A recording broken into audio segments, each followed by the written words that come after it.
Okay, this is Ann, and I'm going to do a quick go through the garden. I did one video earlier, and it was too long to be sent or something. But anyway, this is a little patio area, and right here we have a shamrock that I've had for many years. Got it at a trivia evening, and it's just come back year after year after year. You can go around here, and I've got some daisies that I've had in for a long time because they're perennial, and then some sedum that I've got the old stalks from last year still up. I'll trim those back sometime. And I've got something that wild garlic or whatever, you all said, don't eat it, see what it really is. And so this is the flower that's coming up with, and it's opening. It's got seeds in it. And I don't know, if you all tell me to cut it down because it'll just be all over, I'll do that, but it's kind of pretty.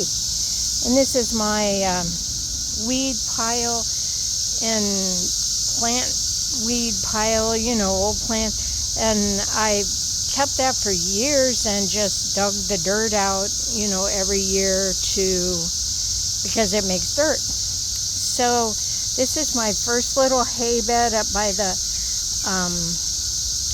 patio, and I've got tomatoes, a lemon balm, a basil that has holes in it. The basil is so thirsty, and it's like high maintenance, I'll tell you. But anyway, it makes nice basil. And then there's some other tomatoes and some marigolds there, and some sage and more marigold. There's an Egyptian starflower that I think is so pretty. I don't know if it has any value in keeping pests away from veggies, but it's so cute and pretty. And then this is a dianthus. It's a hybrid pink, and dianthus are in there are the carnation. It's from the carnation family. And when the little flowers come out in bulk, they smell just like carnation. So nice. And here's a hydrangea I've had for several years, but it's never bloomed. And in some containers over here, I have dill from seed, and then some coriander, and then here 3 potatoes in containers. Here's some white vinca that I just couldn't figure out where else to put but in a pot.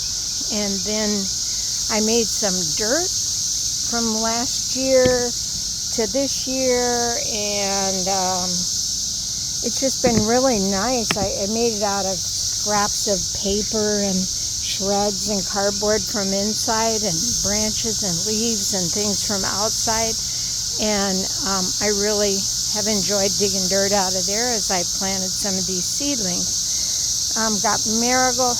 This is the raised bed, the first one that I've made several years ago, maybe, I don't know, 8 years ago. And then I added another raised bed on the end a while back. Anyway, here's a cucumber, peppers, lemon balm, some more tomatoes. I planted some carrot seeds the other day. I don't know if they'll grow because it's kind of late. Well, no, not late, but I just don't know. And there's another rosemary. And here's some raspberry verbena real close to a kale plant. I've got some kale plants in here, and here's another one of those Egyptian star flowers, and some onions across the side there. And in here, if you can see, this is the little thing Meg said, oh, it might be a tree. So I'm just going to let it grow and see what it is. I don't really know. And here's a potato. Then I planted some lettuce seeds, and they're kind of getting good and ready to be clipped for a nice little salad. And marigolds and more onions. Over here I have peppers. This is the first, one of the hay beds. Peppers, and there's a corn plant. And then we've got lots of potatoes here.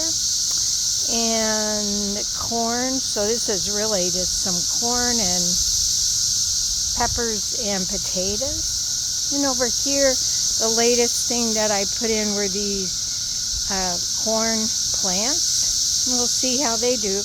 I may have to take one or another of them out because they may not have enough room.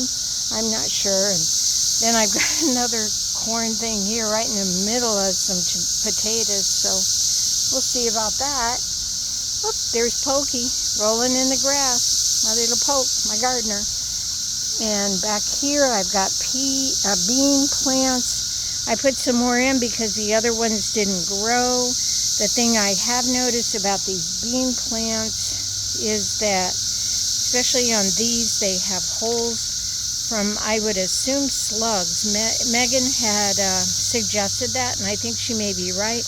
And I may be using some grapefruit to sit in the garden, and grapefruit skins, half grapefruit skins turned over, and we'll see how that goes. But this is my, on Aaliyah's old swing set, and if the beans grow, they'll have something to climb on.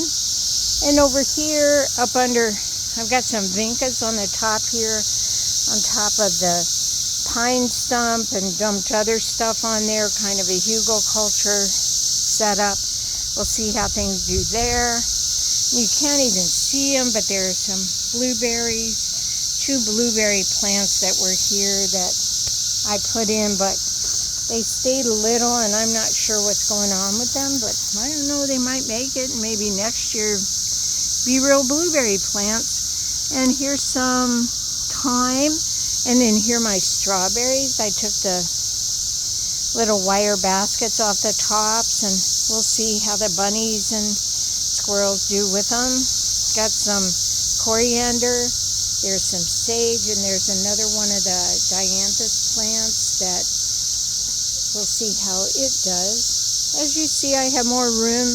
I can put things in here whenever I decide what to put. So we're going to walk back here, or toward the house. That's my house, and over on the right there's a pile of boxwood leaves and branches. Just kind of sit there, and I use it in the bottom to make dirt or a container garden or whatever. And over here I've got mint. It's kind of in the a little brick structure here. And then within the mint, if you can see, I have chives. So I need to cut those chives and use them. They're so delicious. And share the mint there with my neighbors. It's looking good this year. Last year it looked kind of sad. All right, so that's my little situation. And in the background, you probably hear a little hum, and those are the cicadas. I hope you've enjoyed them too. All right, thank you.